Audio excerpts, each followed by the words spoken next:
You're listening to The Broken Meeple Show, a podcast that speaks passionately about board games for the benefit of those who play them. My name's Luke Hector, best known for the Broken Meeple YouTube channel, and I'm an everyday gamer just like you.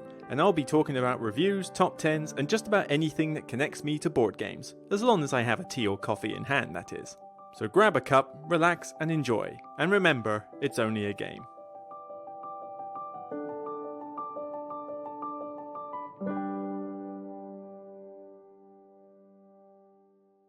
Hi everybody, Luke here. Let's get the camera sorted a little bit better there. And this is another podcast episode, 80 on the 15th of October 23. Throat is not too bad, but this episode probably won't be too long, so hopefully it will last. But yeah, Essen's done.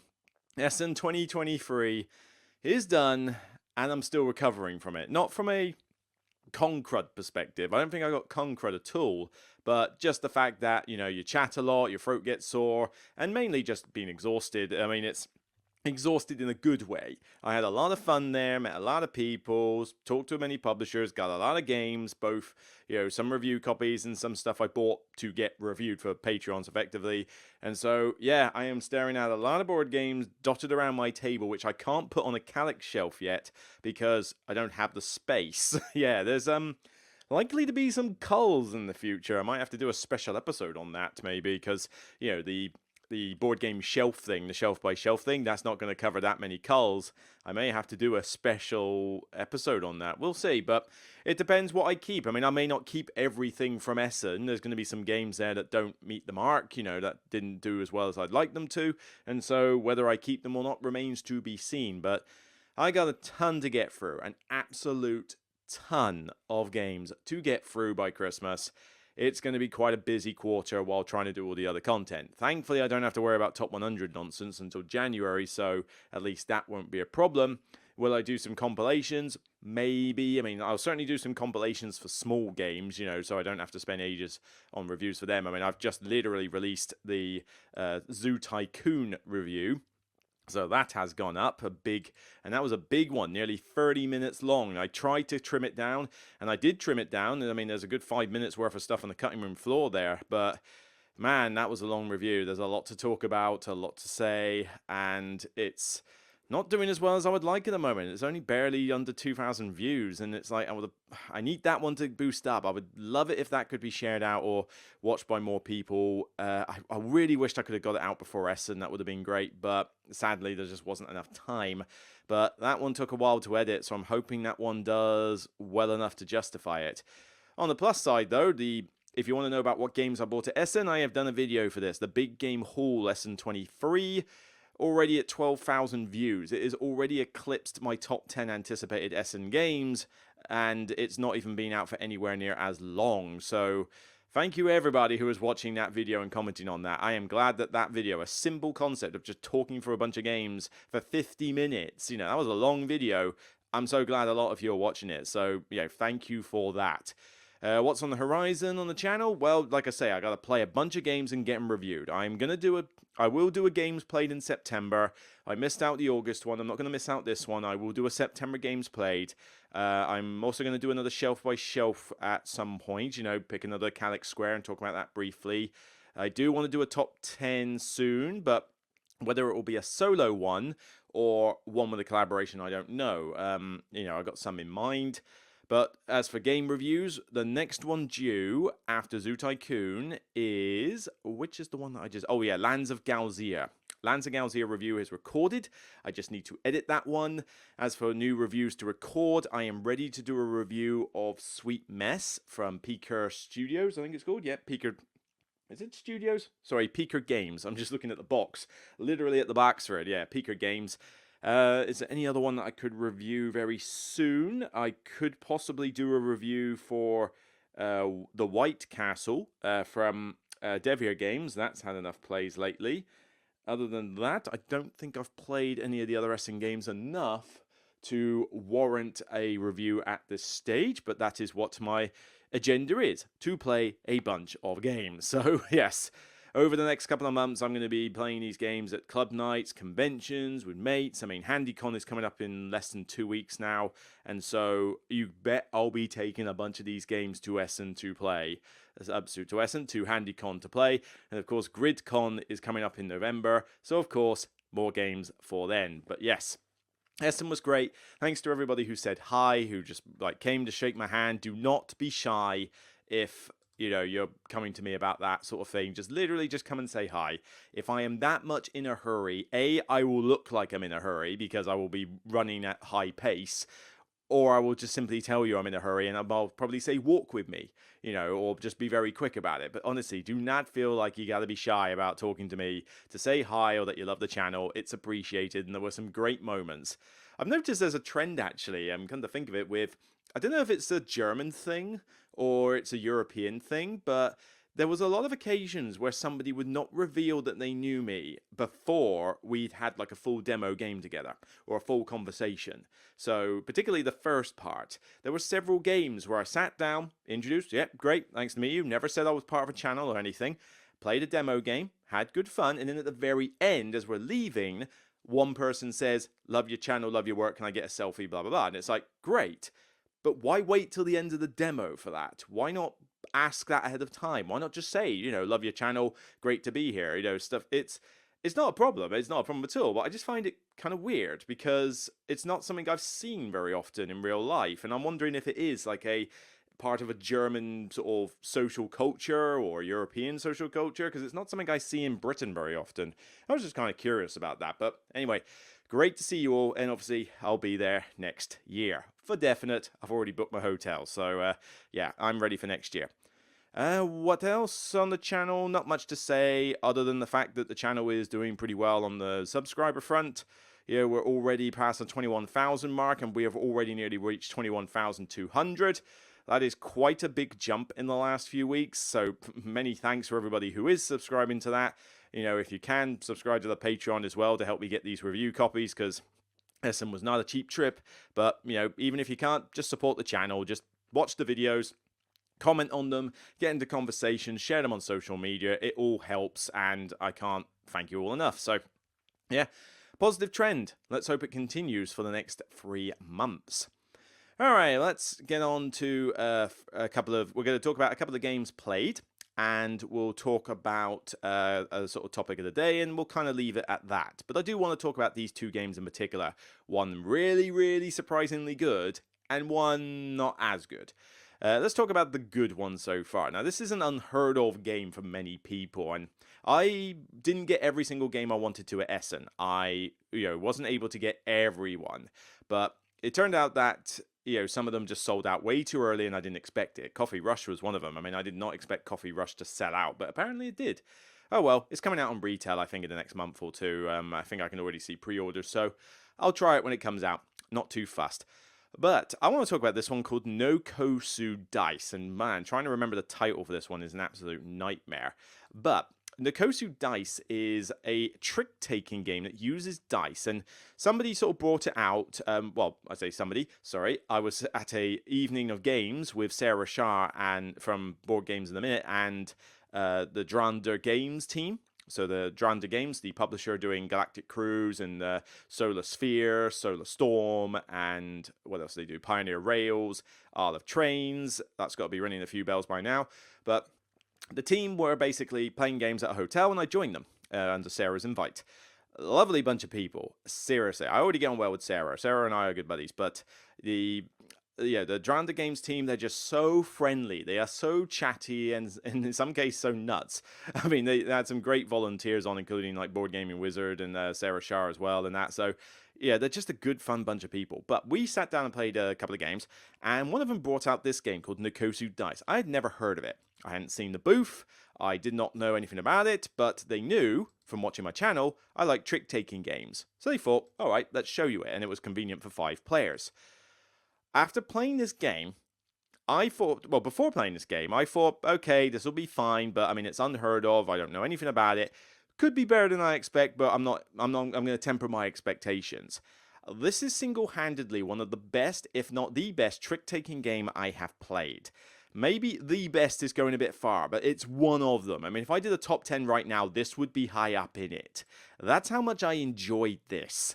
This is a game that literally the publisher brings about 200 copies to Essen, and that is it. It's really annoying. I mean, you just could not get a copy of this. You had to queue for ages, and even then you weren't guaranteed one. So obviously, I don't bother to subscribe to that. Now, will we see a retail copy of this soon? Hopefully. I've heard rumors, but failing that, this is a game I could literally create out of a bunch of cheap dice and a copy of Stick 'em Up card game. So it's not like I can't play the game if I just download the rules. But put simply, it's a trick-taking game where you over 5 rounds you want to get the most points. Funny enough, each round plays the same. The idea is that you are dealt a hand of cards and they're numbered from 0 to 7 in different colors. You also have dice that you spend a phase drafting at the start. You draft from all these different colored dice that have just been rolled with all these values, including a couple of black, like, I'm going to lose this trick dice. And eventually you're going to have 4 dice in front of you. And one will be left in the middle, which will represent the sort of ultimate trump. The trump color, the trump number, the trump combo. So, and then there's a hierarchy for what wins a trick. So if you've got, say, the 2 yellow in the middle, a 2 yellow will win the trick full stop. Then a yellow will win the next in the hierarchy, and then the number, or I forget which way around it is, it's color or number, but basically a hierarchy from top to bottom. And you simply play through your tricks as normal, trying to win, a certain number of them. Highest card wins or whatever. But here's the unique selling point here. Okay, so the dice that you have in front of you are effectively cards in your hand. You actually play them as cards effectively on certain hands to do it. Okay, cool. So some of your hand is actually visible to other players. That's already pretty cool. Here's the really fun part though. Out of the 4 dice that you have in front of you, one of them won't get played. There's going to be one die that will sit in front of you. That die is how many tricks you are aiming to win by the end of the round. If you do manage to meet that target, then you will score 10 points for every other player who didn't meet their target, plus 1 point for every trick. Everybody gets that. You can even shoot the moon and go for a 0 trick hand, which means that not only do you meet the target, but you also get a 10-point bonus for shooting the moon. I achieved this in my second round. I was very pleased about this. But this is what makes this game. You have the normal trick-taking rules, which are familiar, but then you have this trump in the middle that everybody's aware of. But you also have the dice in front of people where you can see what people have got. So it's like, you're aiming to get a bunch of tricks because you've got a bunch of high numbers in front of you. Okay, noted. Deny you a few tricks and that'll be good. But I notice you have a lot of yellows, which means that you are very good with this trump that's a yellow too. And you start being able to make little deductions about other people, and you can almost goad others into giving up their dice or making a tough decision that they might make a mistake, etc. But other than that, it uses the similar trick-taking rules. So yes, you can create this literally using the cards out of Stick 'em Up, or whatever it's called. I think it's called Stick 'em, and a bunch of coloured dice from Amazon, I guess. But this is a really clever trick-taking game. I was blown away by how much I enjoyed this. So much so I want a copy stat. Sadly, I couldn't get one at Essen, and I doubt anybody who's bought one is going to send it to me, because I'm pretty sure they're already enjoying it. But when I see this game on sale, I'm grabbing it. And I'm also, at some point, going to create my own. I am going to find the components, download the rules, and create this game, because it was just that much fun. The cleverness of using the dice in front of you, having to change your tactics, like I've got a 5 and a 2 in front of me. Well, I could go for 5 tricks. I'm not doing too well this round. You know what? Given the 5 when I can, hold on to the 2. Now I just got to do 2 tricks. Can I avoid winning a 3rd trick? It's just stuff like that is so cool. It brings a unique take on this. I don't know what pictures these are. These are like weird pictures from old Sagrada Totten and stuff. Did it go by another name, Sagrada Totten? I'm not sure, but I'm only interested in the original Nokosu Dice. So yeah, it's just a really good fun game. Doesn't take too long. You could shorten the rounds if you want. You don't have to play 5 rounds, but honestly, I want this game stat. I'm probably going to create it as well, hopefully before HandyCon, if not before GridCon, and I will bring it along and I will show it to people because I just think it was that good. All right, the not so good area, Apiary. I don't know how you pronounce this word. Apiary. Is that it? Apiary? I don't know. The B game. The B game from Stonemaier. Cool, the throat is really struggling today. Right. So, this game. You want to know what hype is in real form? This game. This game got announced by Stonemaier literally about, what, like a month or like 2 weeks before Essen? Like, really late. You want to know why? Because it generated so much hype for this game that everybody went bonkers over it. Like, loads of people were queuing up to play this game. I had to queue up for a good 40 minutes before the show started just to book a time slot. It was in high demand. I personally had no interest in this. I thought, okay, this looks like a generic worker placement. It's got a theme that's going to make no difference. It's from Stonemaier, who have yet to impress me with a game since Wingspan. And I knew that the hype train was going to go crazy for this. It got worse than that, mate, I can tell you. Not only were people queuing up loads in order to play this game, but because they freight shipped a bunch of these copies to Essen so they could sell them, they jacked the price up to consumers to €90. This is a game that retails for $59 on their website to buy it from. And they expected people to fork out an extra, what, £30? You know, $30 odd, €30, whatever, on top of the price to get it at Essen. That's unacceptable. I'm sorry. I cannot believe that cost was passed on to consumers, but what I actually can't believe more is that people at Essen actually paid that. They either did not do their research or didn't seem to consider that maybe €90 is a bit much for a game that's not exactly the biggest box, biggest set of components or whatever ever. You know, why people were paying €90 for this. They just obviously assumed this was going to be the next big hit since sliced bread and went for it. But I don't know, consumers, they'll just buy anything these days. This is why I do value for money talks. This is why I tell it how it is and give pros and cons so that you can make more intelligent buying decisions than simply believe in the hype train and paying an inflated price for a game you've not played yet. So this one, Apiary, what is it? It's a worker placement game. It's about space bees, and at that point the theme is gone. Yes, you collect pollen and worms and honey. Whatever, it's a generic worker placement game. It's not a spacey theme game. But the idea is you have these workers, which are these bees, and these were these cool rubber pieces. I mean, they've got some half-decent components in here. But the idea is that you have spaces on the board you can go, not that many, and your workers are numbered 1 to 4. They start off at 1 and 2, I believe, and then they gradually get better. Every time a bee worker of yours is kicked off the board, it levels up. And if you retrieve all your workers, which is not the recommended thing to do because it does slow you down a bit, they all level up. The idea being that, you know, the actions are based on the strength of the bee. We've seen this before. But at level 4, they get bonuses to the various actions. So a level 4 bee is particularly powerful, but if a level 4 bee gets kicked off the board, it goes away and you have to resurrect it basically as a level 1. It goes into hibernation, and you get a cool bonus for it. That's essentially the gist. This is not something brand new. We have seen this before, but I got into a demo and I played it. I played a full game. Okay, I have played a full game. This was not just a little demo, and it's okay. I mean, you know, the components here are cool. They got some tiles and they've got those wooden resource pieces. That's nothing new. I do like the rubber bee rocket ships, but honestly, they could have been wooden. I would have been happy with it.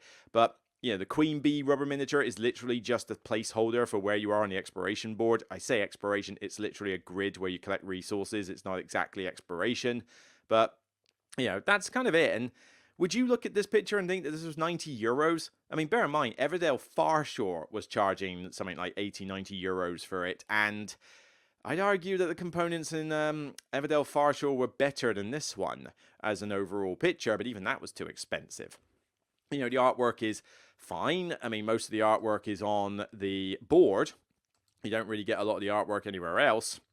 But, you know, the game itself just plays fine. It's a simple-ish worker placement game. But this one still has problems. And some of it, and I know I've only played one game of this, so it's hard to comment after that. This is based on first impressions. But, I mean, firstly, as I said, the game is pretty generic. The Space Bee theme doesn't make any sense. It's not like represented well in the game, and you just don't care when you're playing a generic worker placement game.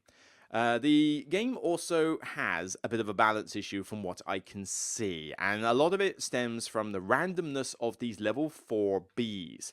The board has actions on here. I don't know how well you'll be able to see it on the picture, but these actions that you've got give you bonuses if you have a level 4 B. And some of these bonuses are worth every penny. Some of them aren't worth the printed matter that's on the board. I mean, you can go and do a level 4B at the advanced bit, which is get a new tile for your hive. It gets you free victory points. Great. You can go do some conversions at the convert bit, resource X into XY. If you do it with a level 4B, you create a dance, which is literally just to take a couple of resources, stick them on a line and say, here's a new conversion you can do. Wow. Wow, to stretch the theme on that one. But in doing so, you get some reward, like Queen's Favor, if someone else does the conversion, which doesn't happen that often. And even then, the Queen's Favor track is literally just a track for victory points at the bottom of the board that is not worth it unless you really munchkin it out. And if you're doing that, you are losing points elsewhere. So, big whoop. It's the Queen's Favor is like, it's such a generic name for a track with points on it. You know, there's no other bonuses for it. There's nothing else you get from the Queen's Favor track. It's literally just a track with victory points. Wow, really going with the theme. But here's my biggest problem here. In order to really win this game, you need to get these carved honey tiles. These are endgame scoring opportunities, and you can see what they are, so you can know what to aim for. You can only grab these with a level 4B. There is no other way to do it, okay? The other actions can be done without level 4Bs. But the level 4Bs are random when you get them, because most of the time you'll get them when the level 3 is kicked off the board. When will the player kick them off the board? I don't know. It depends. But then also, you know, once you've used your level 4Bs, they're going to go away into hibernation. So you've got to spend ages building them up again, and chances are you won't be able to do it before the game ends. But, you know, if you waste your level 4B on like the Explore action or the Advance action, which is really a waste of time to use on, free victory points is nothing when these honey tiles score you somewhere between 16 to 20 if you do well with them. And you're like, well, let's say I can use the level 4B to make a little conversion segment, or I can spend a level 4B to plant a card, or I can lower the level 4B to get free victory points, or I can use the level 4B to get a honey tile which will score me 16 to 20. Do the math. In fact, I had a situation where literally I had 3 choices. Get free victory points, flip my hive tile, which would have equated to an extra 4 victory points, or get a honey tile that would have scored me 20. Which do you think I'm going to do? And honestly, even if you're not doing that well on some of these honey tiles, they're going to score you at least 8 to 12, even if you're not doing that well with them. So always getting the honey tiles is better than any of the other actions for a level 4B. And I ran into a situation in a demo where, because I'd used my level 4Bs on other things, I didn't have a level 4B when I wanted to, as the game was ending, to get a honey tile. So, you know, you've got no way to do it. You've got no way to artificially bump your bees apart from retrieving, which sucks tempo out of your game and means you're not doing other things. But that means that you literally can be caught in a situation where you have all the ingredients to do everything, and yet just because you don't have a bee of that worker at a random point, you can't get what you need, despite the fact you have what you need for it. It doesn't make sense why that's a thing. And I just found that really irritating. You know, it felt restrictive unnecessarily for a game that's trying to be relatively simple. I mean, the game is simple. These rules are not complicated. There is not a lot of rules in this game. The actions are dirt simple. So to have this unnecessary restriction in there is just kind of bewildering. Now it makes a big deal about, oh, you got all these faction boards and you can play all these different factions. Really, it makes no difference. All it is that you basically get a little hive segment like this. It has some empty spaces. You can store resources. It will give you some way of scoring points. But mainly, you just basically get maybe some extra bonus for, you know, surrounding it with tiles. It's a little difference, but the fact that they boast about having 20-odd factions really doesn't make a huge difference in this game. Now, the game itself, as I said, is fine. It's not a bad game. I still enjoyed it-ish. I mean, I just found it basic and generic. There wasn't any unique selling point to make me go, oh yeah, this is different from all the rest. There was no point in the theme. There was definitely some tiles that I just thought were better than others. I mean, looking at this picture here, you can move the queen ship plus 2 spaces on the explore track. Whoopity-doo, it really isn't a big deal because most of the time you either won't explore or you just won't care about moving the queen ship that far because your ships will do it anyway. Being able to carve, get one of those honey tiles for the cost of less honey, that's pretty sweet. But being able to carve with a strength 3 worker is downright insane. That is so much flexibility to get those honey tiles, and somebody actually managed to win the game purely because they had something, a lucky card in their hand that said, this turn you may do a carve with a strength 3 worker. That was the only reason they won. They had a lucky card by random draw. Otherwise, they should have lost. You know, these sort of things get in the way of a lot of Stonemaier games, where balance and randomness kind of come out and ruin some games. And I know it's present in some of the games that I do love from Stonemaier, like Siphon, Wingspan, and Viticulture. But, you know, it's gotten worse with games like Tapestry and Charterstone and all this lot, and this is no different. It's an okay game. I'd give it a 5 out of 10. It's average. But there's not much to sell it, and I just don't get the hype factor. You know, people have gone nuts for this, and I'll be interested to see some reviews for this, you know, from trusted reviewers, where they come by and we'll see whether they say that this is like the best game ever, or whether they talk about some of the problems, because I'm already going to call it right now. If I don't know if they've done reviews already or not, but I'm going to call that Board Game Co. will give this at least a 4 out of 5, if not a 5 out of 5. The Dice Tower is going to give this a seal of excellence. I can see it happening now. I can't think of any. I'll bet you. I suspect Rado's obviously going to love it because everything he does, he's going to love. I suspect Finger Femur is going to give this a high mark. It's just. I can see a lot of people who are like Stonemaier fans giving this high praise, and honestly, I think it's fine. It's average, but don't play an inflated price for this. Do not go out of your way to pay stupid high extortion prices on eBay or secondhand. If you want it from their official website, buy it from their official website because it will be a cheaper way of doing it. But all I would say is, if you're strapped for space in your gaming collection and you already have enough worker placements, this isn't really going to change the formula or replace any, I don't think. It exists, and I think that this will be one of those forgotten Stonemaier games. I mean, does anybody remember Pendulum?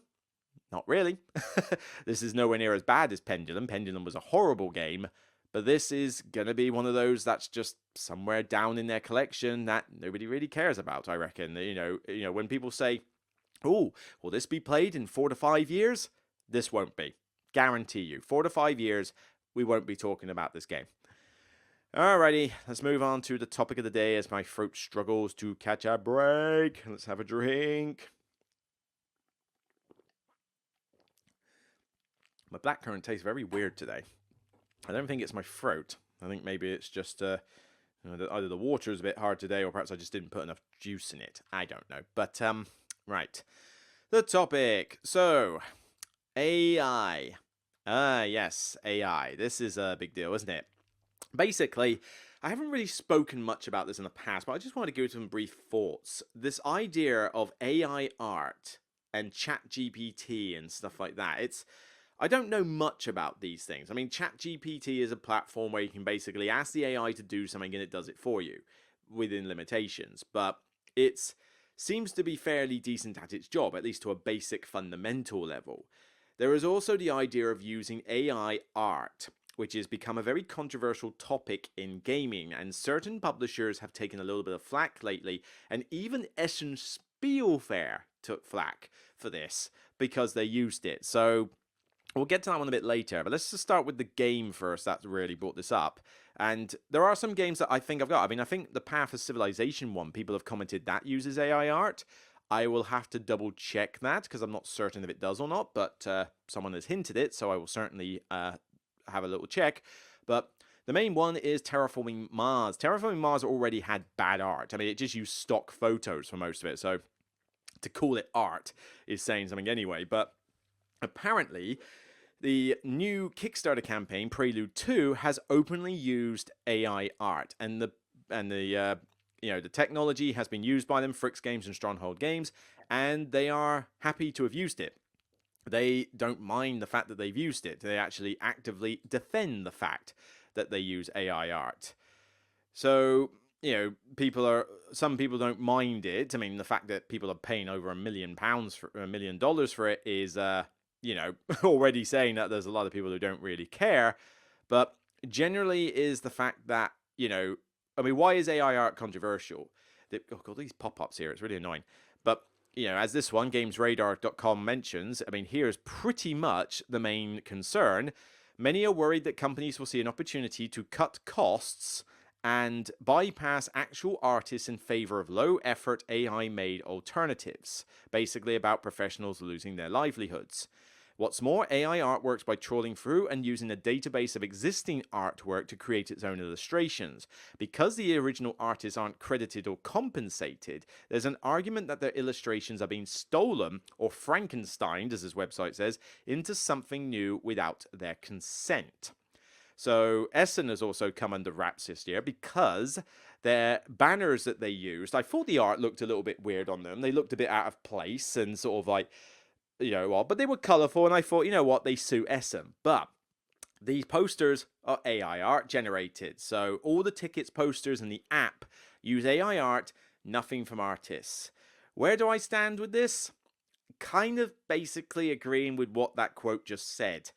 I don't like the idea of AI art. I don't think AI art looks as good as a proper artist's work. But mainly it's just the fact that artists exist. They have creative talent. They put their livelihood, they put their jobs, their careers, their whole well-being and living standards are based on the fact that they can do great art. And there are some games that I sing the praises of where the art is fantastic. If you had AI art, you wouldn't have stuff by Vincent Dutrait or Piero. Was it Piero that does ghost stories? I'm trying to think, actually. Let's look up some. Why don't we look up some right now from games that I recall? So, Wingspan. That would be Beth Sobel, wouldn't it? Beth Sobel did the art for Wingspan and a lot of other sort of nature-themed games. We wouldn't have that if we had... is it? Oh, no, is it Beth Sobel? Oh, she's on some of the art. Yeah, there's several artists here. Anna Maria Martinez and Natalia Rojas. I can't pronounce these names. But yeah, Beth Sobel is on the list, and Greg May. So there's quite a few on that one. But then you've got Vincent Dutrait. So the new Armin Ray. Well, actually, no, not even Armin Ray. I'll find you a better one than that. Canopy. If you had AI art, you wouldn't have this beauty. This gorgeous game. You tell me that AI art can replicate anything that looks as gorgeous as that cover. I don't think so, people. This game is absolutely gorgeous, and you need someone like Vincent Dutrait to do that. But then there's other fantastic artists. Let's not forget the Miko. The Miko has done a lot of art lately. Let's take Endless Winter as a sign. Looks like I'm on my normal BGG setup. All right, fine. You can see my rating for 8. But although that might go down unless the errata improves the game, so we'll see. But let's find Miko's artwork here. So here we go. Gorgeous art. Love his art and stuff. It's used a lot in the I think the Garfield game series and Fantasia Studios are using a lot of his art. I think it's fantastic. I really like his style, and so AI art is not going to replicate that. Let's find another one. Was it Piero or something? I got it wrong. Let's go. Ghost Stories, I think, is the best example of his art. Yeah, Piero. So this art, where is it? So this board, this game, which is absolutely gorgeous. I love the look of Ghost Stories, but look at this kind of art on the ghost cards. It's fantastic. This guy really knows how to draw, and this is stuff that AI art just cannot do. You can't replicate this kind of stuff. And so the problem I have is that artists do a good job. They do a good job in these games, and you should pay them. Don't shortcut and cut your costs by screwing artists over. I don't get that.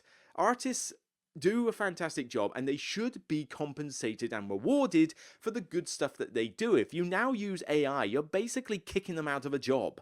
And I don't think AI art, from when I've seen an example of AI art and shoved it next to an actual piece of art, you can tell which one was done by AI and which one was done by the artist, and you can just appreciate the artist one more. Their personality goes into the art that they do, their feelings, emotion, because art is not just, moving your arm around with a paintbrush and doing stuff like that. It requires an element of the artist in it. This is why, like, art like Van Gogh's artist, Van Gogh's art is so popular. I don't overly go for Van Gogh's style, but when you look at his art and you know his backstory and what happened to him, you understand how he feels and how he portrays it through his art. AI art could not replicate a Van Gogh piece of art. It just would not happen. And in the second part of this, where because it's using the database of the internet to generate this art, yes, it could be plagiarizing a lot of other people's art by using their styles because it exists on the internet, and those people don't get compensated for it. So, I'm not going to downvote a game for, having AI art. It's not something I can do. I can't say this game is a 5 out of 10 because it uses AI art. But what I am certainly going to be mindful of is that I won't always know if a game has AI art or an artist impression. I won't know because, somebody has to tell me. I wouldn't be able to tell at first, and I haven't got time to email all the publishers of these games that I got to ask them, do you use artists? Do you use AI art? But I can look at the publisher credits and hope that the artist's name is listed and check out their works. The main thing is, though, is that if I'm going to talk about pros and cons in a game, and I know that you're using AI art, you're not going to get any extra brownie points for being lazy. That's not going to happen. It may look good, but I'm not going to give extra marks for you being lazy and not paying artists. That's just not the way I'm going to roll with this. So, yeah, not a big fan of using that. What about ChatGPT, though, in general?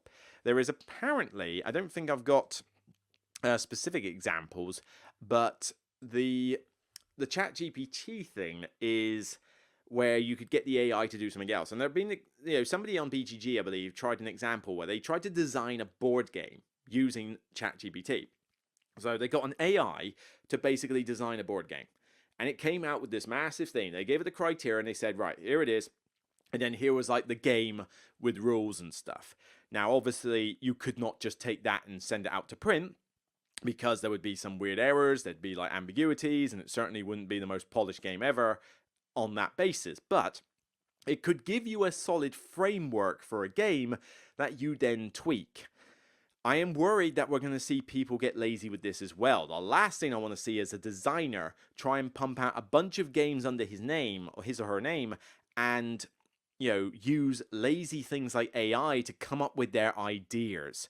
Come up with your own idea for a design. Don't have a robot do it for you. Again, some of your personality, some of your style should be present in the game that you are designing. I mean, you play certain games by Bruno Cathala, Ignacy Trzewiczek, even the Stonemar a lot, to be honest. Stefan Feld, Uri Rosenberg, all these big name designers. It's their game. Like, you play a big heavy Euro by Uri Rosenberg, it's a Rosenberg Euro. It's not a Stefan Feld one, and it's not a Bruno Cathala game or whatever. It's blatantly an Uri Rosenberg style. It has his tropes. It has its, I don't mean that in a bad way, but it has the typical things that go into an Uri Rosenberg game. Stefan Feld. I don't like Stefan Feld games. I don't particularly like Martin Wallace games either, with one exception, Anno 1800. But when you play those games, this is a Martin Wallace game. This is a Feld game. You can recognize where it comes from. Granted, Kokopelli is the one game that did fool me into not realizing it was a Feld game, but it would have been my second guess. I thought it was a Knizia game at first. But then even a Knizia game, a Reiner Knizia game, you can usually tell what a Knizia game is. It has their trademarks in it. If an AI starts doing their games, let's say Knizia decided I'm going to use an AI and then tweak it myself, you would know it doesn't feel like a Knizia game at that point. I just don't think AI is something we should be trying to rely on. The technology is impressive. It's also a little scary. I mean, how long before we actually do end up with a Skynet situation at this point? But I don't believe AI is going to take over and suddenly doom the whole planet, but, certainly not. But, I think we are becoming a little bit too heavily reliant on it. And, the idea that board games come out a dime a dozen as it is. if you start using AI to do it, because you're cutting corners and cutting costs and doing it quicker, we're going to see games pumped out like the wazoo, and a lot of them are not going to be very good games, because I just don't think an AI could create a fantastic game. AI is not going to create Spirit Island for me. There is no way I'm going to get the same thematic connection from Sentinels in the Multiverse from an AI-generated idea than I am from the people who are passionate and designed Sentinels in the Multiverse. It's not going to happen. You could maybe design, a Stefan Felder. No, that's mean. But, you could design some bone-dry beige Euro probably with an AI thing, because the theme doesn't matter and it's just a bunch of mechanics. But still, I think mechanically it just wouldn't work as well as if somebody actually took time and care to really hone down those mechanics and tweak them and streamline them and everything. So I just don't. Basically, the long and short of it is, because my throat is giving out, to wrap this up, I don't agree with using AI in games. I don't think you should use ChatGPT to design games. I don't think you should use AI art to cut corners with your game. Artists are there. They are decent people. They make a living. And they have creative talent that I will never be able to have in any stage of my life. I cannot draw for toffee. So I respect heavily artists. I'm not even a big art fan. I don't go to art galleries, it's not my thing. But I did go to the Rijksmuseum in Amsterdam on my last cruise, and I looked around all the art, and there are some types. There's a style of art I love, and there's a style of art I don't, and I like scenery art particularly. And I walked around that museum, and there was some art from like the Renaissance era that I thought, I don't like this art at all. This is all religious themed. It's all weird, sort of abstracty style. I didn't like it. But then we went round what was kind of more like the Baroque period, and like sort of I forget what they called it. Was it? It wasn't called New Modern, or was it the Romantic era? I don't know. Whatever came after Renaissance or something, and artist experts will know more. But I looked around that art, and man, I saw some gorgeous scenery art in there. There was some stuff that I took photos of that I was like, oh my God, I want this on my wall. And I appreciate good art on the basis that I can't do it myself, and something can look really great. I can just stare at it and go, that's amazing. How did you take the time to do this? It's something I appreciate. So I don't want an AI doing art for my games, thank you. Find an artist, find a good one, and pay them to do it. No excuse. There's a lot of them out there, not just the big named ones. There's a lot of good artists. Pay one of them and get them to do your art in your game. So yeah, take a swig. And that's it for me. The throat is not going to last another 20 minutes, so we'll make this a shortish episode, but as I say, I got to get on with doing other stuff. I still need to record one or two things later today, and I need to edit the Lands of Galzia review. I'll probably do that in a minute. But yeah, thanks for joining me on this episode. It's a shorter one, but Essen has taken up a lot of my time. Business will now resume for the podcast, assuming I got to think about, in the new year, I need to think about whether this podcast is still worth continuing, I must admit, because it is a drain on resources and time. But we'll see. As I say, this show does allow me to talk about other topics, but maybe the time would be better spent elsewhere. We'll have to see. But there are people who don't watch the YouTube channel and listen to the podcast, so I'd hate to be disappointing them. But anyway, this is a thought for another time. For now, what are your thoughts on this? AI art, ChatGPT. Do you agree with their use? Do you think it's harmless? Do you think it's going to be problematic? Do you think it's completely wrong? Would you outright refuse to buy a game if it used an AI script or AI art? Would you actually feel that strongly about it? Let me know your thoughts in the comments. Until then, check out some content on my show. Check out the Zoo Tycoon review. Let's get that, in the hot review section on Board Game Geek, and high up on the views for this channel. And I hope you look forward to the content that's going to come in the next quarter. Just bear with me. I'm going to get to all these Essen games eventually. I just have to pick and choose which order I do them in, so I can't rush any of them out, because there are some people out there who are rushing these out, but then those people are doing first impressions, which is typically not a full review, so take those with a pinch of salt. And also, you might notice that I do a lot of editing on my videos. There are lots out there who literally just switch on the camera and that's it. Like, the editing time for their videos probably takes 5 seconds, because there's no intro, no outro, no pictures, no jump cuts, no anything. Like, literally, it's just switch the camera on and take the entire footage. granted, if my channel was in that style, I would be pumping out videos every day, but I can't. So my stuff takes time to record, it takes time to edit. I will get to them, just be patient. And I know most of you are, so thank you for your patience, but this is why I can't pump out 20 Essen reviews this month compared to another channel that probably can. So that's it for me. I'll see you on the next Broken Meeple episode. If you'd like what you see, thumb it up and let me know your thoughts. And take care, and I'll speak to you soon. If you went to Essen, hope you had a great time. Hopefully I'll see some of you at HandyCon or GridCon in the next couple of months. But if you don't go to any of those, if you don't live in the UK, then by all means, take care. And I hope to maybe meet you one day in life real soon. Bye for now, everyone.